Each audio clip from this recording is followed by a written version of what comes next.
small changes can make all the difference. A lot of times we can focus too much on the big goals instead of breaking it down into smaller goals, whereas the big goal is a little bit overwhelming and sometimes it feels like we can never get there, we're never going to get there, how do we even start? And it can be so overwhelming in and of itself. Where do I start? How do I start? What do I need to be doing?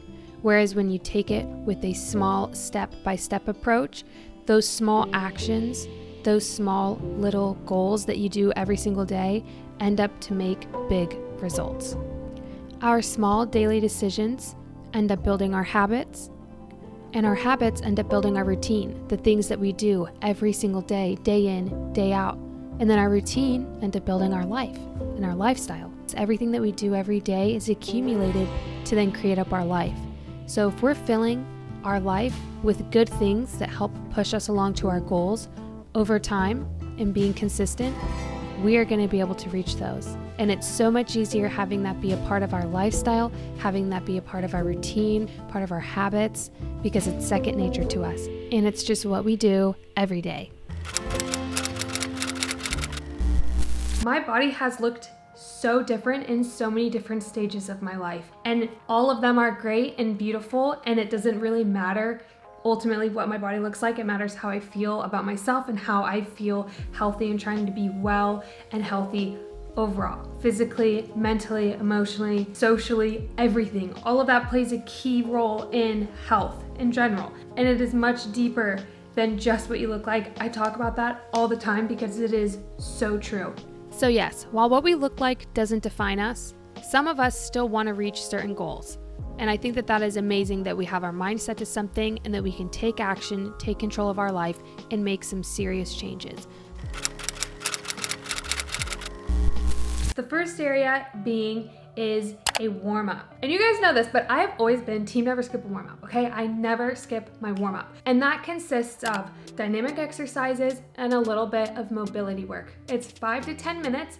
I usually start with foam rolling. I move right into dynamic exercises, really warming up, getting my body prepped and ready for my workout, and then running through mobility drills. If I have any weak spots, really focusing on those, helping out my knees. My right knee and ankle, for whatever reason, is always a little bit weaker. So I always give it a little bit of extra time and try and just build that mobility in my body. That way, my lifts are more effective, I'm getting more out of my workout, and I'm also helping increase my flexibility, range of motion, and decreasing my chance of injury.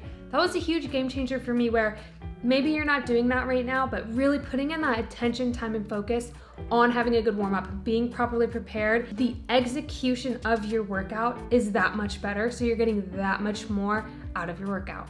Again, small little things. The second thing is studying different ways of progressive overload. A lot of times I just think progressive overload is increasing weight, which is a great thing, and if I was shooting for more strength, which I was, I definitely had some bigger strength goals, and I feel like my numbers went up a lot. That was awesome.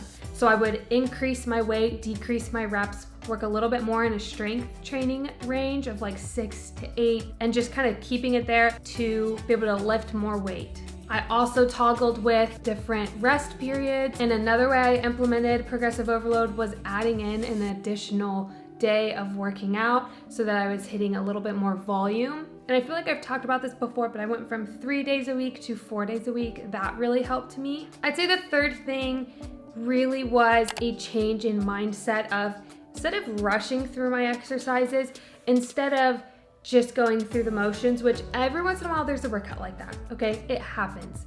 Totally happens to all of us.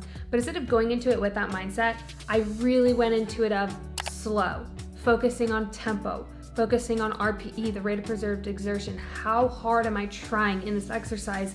Where do I need to put most of my effort? Where can I put a little bit less of an effort, maybe in some isolation moves? But really, when I was doing the exercise, focus on being all there, train with intensity and train with intention. Just being all there mentally. Again, another pro for including a warm-up in your routine is that it can help you get in a good mindset, set the mood for your workout. That way, again, you're getting the most out of your workout mentally and physically. That was a huge game changer for me. Simply put, going in, actually hitting all of my sets and reps, not cheating, not negotiating. That leads me into the next one, which is having a program, having a plan to follow. That is a good way for me to stick to my numbers. If it says 4 sets of 6, I'm doing 4 sets of 6. Whereas if I go in and I'm like, should I do 3 sets or should I do 4 sets? Should I do 6 reps? Should I do 8 reps? Should I do 10 reps? Following and sticking to a program helps me so much. It's right there. I do whatever it says and then I can leave the gym knowing I completed it. Instead of trying to make it up on the fly, trying to just, tweak it here and there, cheat myself, sets and reps. No, following a program has helped. And those programs are in my app now. So I have a beginner and an advanced. If you're already in the stage of, you're very comfortable in all of your lifts, move to that advanced. It'll hurt. It'll hurt you good in the best way possible and help push you to your limits and get you some fire results paired with nutrition. But back to, again, training with intention and intensity, setting that up, having a good mindset going into that also changed. Having good tempo with my lifts, not just like racing through it and just getting the job done, checking it off the list, moving on to the next.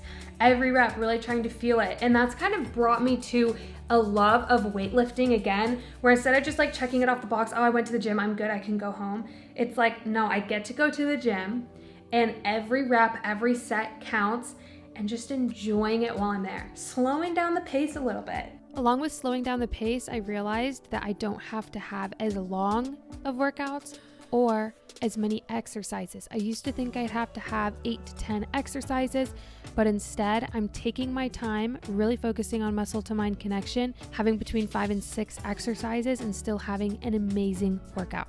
And knowing that a 30-minute workout can still kick your rear. A lot of times I'm like, oh, I only have 30, 45 minutes. Oh, I talked about this in my last YouTube video. Still getting it done. You can have a good workout. So I just feel like my mind has shifted so much over the time, and having gone through so much of this through pregnancy and postpartum and continuously training through all of those stages, building muscle, get a better body fat percentage, whatever. All of that, I feel like, and just living my life like normal, okay? Good days, bad days, days on, days off, whatever. I feel like I've learned so much through this process, and ultimately, if you want to hit certain goals, you've got to train for them. You have to. And you have to train specifically for them. You've got to do the things that you might not want to do. That's where that discipline versus motivation comes in. You've got to stay disciplined, and it's easier to stay disciplined when it's a habit. If you have built a habit around going to the gym, trying to eat healthy, you shop at the grocery store, naturally you're buying certain foods that make you feel good, they fuel you. Again, it takes a while, it's baby steps, but once that is a habit and you've built that into your routine, that's becoming your life, it is so much easier to stay disciplined instead of just having that spark of motivation. But use that spark of motivation to help fuel you. You're inspired one day, you watch something and you're like, that's it, like I'm ready to go. Take action. Write a plan, stick it on your wall, have your grocery list, go out grocery shop, cook a new meal, hit that workout. Whatever it is that you need to help hit your goals, start doing it. Growing my quads, I think specifically, let me talk on this real quick, because a lot of people were like, how did you do it? I specifically, when it comes to my workout split, I said I added an extra day. I had already added in a 4th day, but I was just doing 2 lower body days. I didn't specifically ever say, I want to target quads. So what I did is I said, what are the best exercises to target quads? And I implemented those into my routine. I had a quad focused leg day, and then I had more of a hamstring glute focused leg day. That made a huge difference, where I could just feel my quads. I know I'm targeting them specifically. Where compound movements, yeah, you're working quads, but what are some that specifically work them? How am I gonna help build and develop those? And along with that, again, you've gotta have nutrition intact. This was a little while back, if you remember me talking about this, but I increased my protein intake.